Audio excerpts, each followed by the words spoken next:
जो है वो आसानी देती है।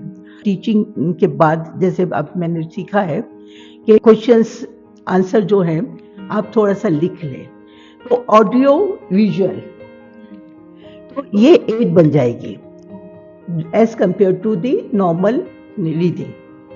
तो ये मेहनत जो बच्चे कर लेते हैं तो जल्दी उसको वो कवर करते हैं बनिस्बत एक रीडिंग मारने वाले। तो रीडिंग जो है वो परमानेंट नहीं होती, लेकिन जो अगर लिख लिया जाए तो मैं अभी भी लेक्चर्स में कहती हूँ कि प्लीज इस तरह से आप पोस्ट ग्रेजुएट स्टूडेंट नहीं है कि बैठे हुए हैं लेक्चर सुन रहे हैं, नो, हर एक लेवल होता है।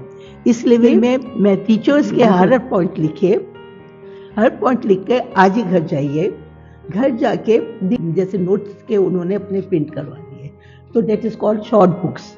फिरदौस की शॉर्ट बुक्स फिजियोलॉजी में है, तो मैं उसको मना नहीं करती। एक लड़का है जिसने अपने नोट्स को प्रिंट करवा लिया, तो तुम खुद फिरदौस क्यों नहीं बनते भाई? तो तुम उसकी किताब क्यों पढ़ रहे हो?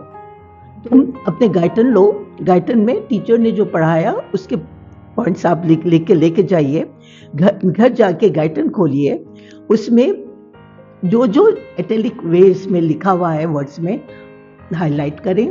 फिर टीचर ने जो एडिशनल पॉइंट्स बताए तो आपको स्टिक करने वाले पेपर्स है, उस पर वो सारे पॉइंट्स लिखे, वो कर दें। अब this is the first reading. The second reading जो क्या है, वो क्या करना है, सिर्फ अपने जो तुमने लिखा है वो पढ़ना है, not the whole chapter, understand?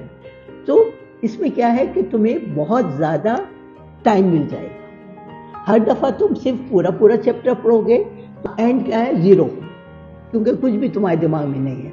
अब तुमने जो बाकायदा क्लियर करके पॉइंट्स लिखे हुए हैं, तुम्हें उन्हें ही रिटेन करना है, बाकी चीजें वो कर दें।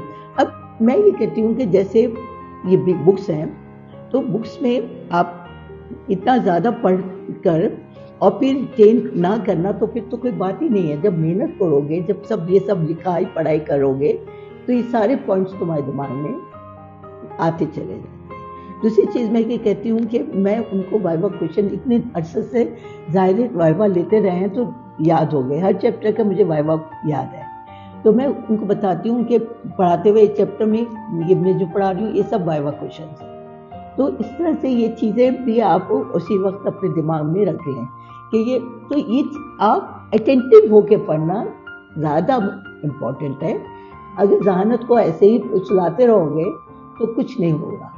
जहानत बहुत तुम्हारे काम आएगी, लेकिन उसको तुम इस्तेमाल करना आता है। हमारा नेक्स्ट क्वेश्चन